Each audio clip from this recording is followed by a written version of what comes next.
بسم اللہ الرحمن الرحیم۔ شروع اللہ کے نام سے جو بڑا مہربان اور نہایت رحم کرنے والا ہے۔ حضرت ابو ذر رضی اللہ تعالیٰ عنہ روایت کرتے ہیں کہ میں رسول اللہ صلی اللہ علیہ وسلم کی خدمت میں حاضر ہوا اور میں نے عرض کیا، یا رسول اللہ، مجھ کو کوئی نصیحت فرمائیں۔ آپ صلی اللہ علیہ وسلم نے فرمایا، میں تمہیں تقوی کی وصیت کرتا ہوں، کیونکہ تقوی ہی تمام معاملات کو زینت بخشنے والا ہے۔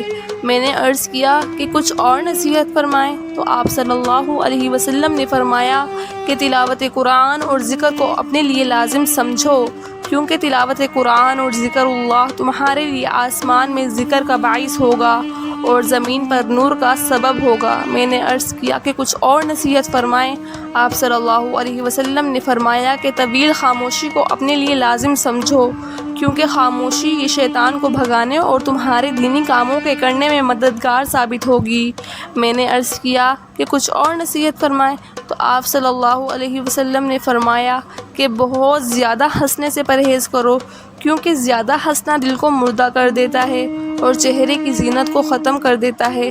میں نے عرض کیا کچھ اور نصیحت فرمائیں، تو آپ صلی اللہ علیہ وسلم نے فرمایا کہ سچی بات کہو، اگرچہ کڑوی ہی کیوں نہ ہو۔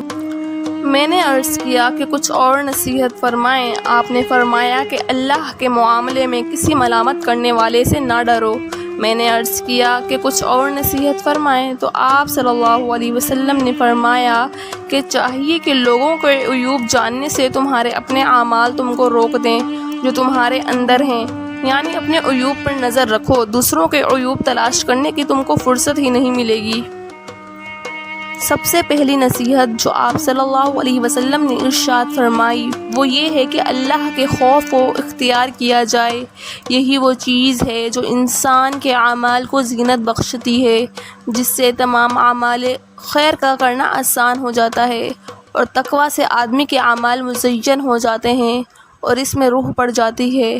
ملا علی قاری رحمۃ اللہ فرماتے ہیں، جیسے کہ آسمان مزین ہے ستاروں سے، اسی طرح سے عارفین کے دل مزین ہوتے ہیں معارف اور تقوی سے۔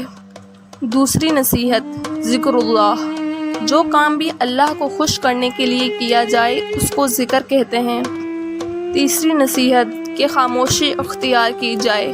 خاموشی اختیار کرنے سے انسان کو ایک تو اللہ تعالیٰ کی نعمتوں اور قدرتوں پر غور و فکر کرنے کا موقع بھی زیادہ ملتا ہے، اور شیطان جو زبان کے ذریعے انسان کو فتنوں میں مبتلا کرتا ہے، آدمی اس سے بھی بچا رہتا ہے۔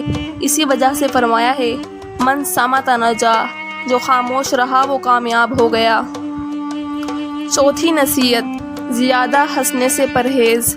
زیادہ ہنسنے سے انسان کے علم و معرفت کا نور جاتا رہتا ہے، جو حقیقت میں انسان کے دل کی طہارت ہے۔ پھر اس کے بعد آہستہ آہستہ آدمی عبادت اور اطاعت سے دور ہوتا جاتا ہے۔ اس کا علاج قرآن میں یہ فرمایا گیا ہے کہ آدمی اگر معمولی سا ہنسا تو اب چاہیے جتنا ہنسا تھا اس سے زیادہ تنہائی میں روئے، اس رونے سے وہ نور انشاءاللہ واپس آ جائے گا۔ پانچویں نصیحت اپنے عیبوں پر نظر۔ اگر انسان کی نظر اپنے عیبوں کی طرف ہوگی تو ہر آدمی میں اتنے عیب ہیں کہ اس کو دوسرے کے عیب دیکھنے کی فرصت ہی نہ ہوگی۔ حضرت انس رضی اللہ تعالیٰ عنہ سے روایت ہے کہ قابل مبارک ہے وہ شخص جس کو اس کا عیب لوگوں کے عیب گیری سے باز رکھے۔